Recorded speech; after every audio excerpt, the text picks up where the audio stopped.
ഈ സാധനം ഇവരെ തന്നിട്ടായിരുന്നു. പക്ഷെ ഞാൻ അറിയാണ്ട് ഈ സമയം വരെ എനിക്കൊരു ഗിഫ്റ്റ് തന്നിട്ടില്ല. പക്ഷെ സന്തോഷമായി മനസ്സിലില്ലാത്തൊരു കാര്യല്ലേ. കൂട്ടുകാരെ, ഒരു കിടിൽ സർപ്രൈസ് വീഡിയോ ആണ് കേട്ടോ. ഉപ്പയ്ക്കും 5 മക്കൾക്കും ബർത്ത്ഡേ സർപ്രൈസ് കൊടുക്കുന്ന ഉമ്മയ്ക്ക് ആദ്യമായൊരു സർപ്രൈസ് കിട്ടുകയാണ്. ഉപ്പയും 5 മക്കളും ചേർന്ന് പ്ലാനാക്കി ഉമ്മയ്ക്ക് ആദ്യമായി ജീവിതത്തിൽ ഒരു സർപ്രൈസ്. ഈ ഒരു സർപ്രൈസ് ഉമ്മ ഒരിക്കലും പ്രതീക്ഷിച്ചിട്ടില്ല കേട്ടോ. ശരിക്കും ഉമ്മ ഞെട്ടിപ്പോവുകയാണ്.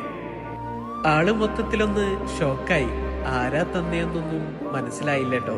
പിന്നീടാണ് മനസ്സിലായത് തന്റെ പ്രിയപ്പെട്ട ഭർത്താവും 5 പൊന്മക്കളും ചേർന്ന് നൽകിയ സർപ്രൈസ് ആണെന്ന്. എല്ലാവർക്കും കൊടുത്തിനി, പക്ഷെ എനിക്ക് ഇതുവരെ തന്നിട്ടായിരുന്നു.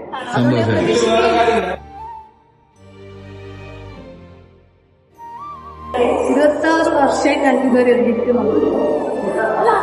ചെയ്യുന്നുണ്ട്. പക്ഷെ ഞാൻ അറിയാണ്ട് ഈ സമയം വരെ എനിക്കൊരു ഗിഫ്റ്റ് തന്നിട്ടില്ല.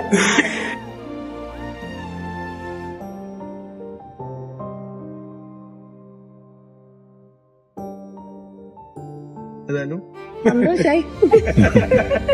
പക്ഷെ സന്തോഷമായി മനസ്സിലില്ലാത്തൊരു കാര്യല്ലേ. ഈ ഉമ്മയുടെ സന്തോഷം കാണുമ്പോൾ നമ്മുടെയും കണ്ണും മനസ്സൊക്കെ നിറയുന്നു അല്ലേ. ഇതൊക്കെ കണ്ടിട്ട് ഉമ്മയേക്കാൾ സന്തോഷം ആ ഉപ്പയ്ക്കാണ്. ഈ കുടുംബത്തിന്റെ സ്നേഹവും ഐക്യവുമെല്ലാം എന്നും ഇതേപോലെ തന്നെ നിലനിൽക്കട്ടെ. ഉപ്പയെയും ഉമ്മയെയും അതുപോലെ 5 പൊന്നുമക്കളെയും സർവേശ്വരൻ കാത്തുരക്ഷിക്കട്ടെ, ദീർഘായുസ് നൽകട്ടെ. ഇനിയും ഒരുപാട് സമ്മാനങ്ങൾ ഈ ഉപ്പയ്ക്കും ഉമ്മയ്ക്കും മേടിച്ചു കൊടുക്കുവാൻ ഈ മക്കൾക്ക് കഴിയട്ടെ.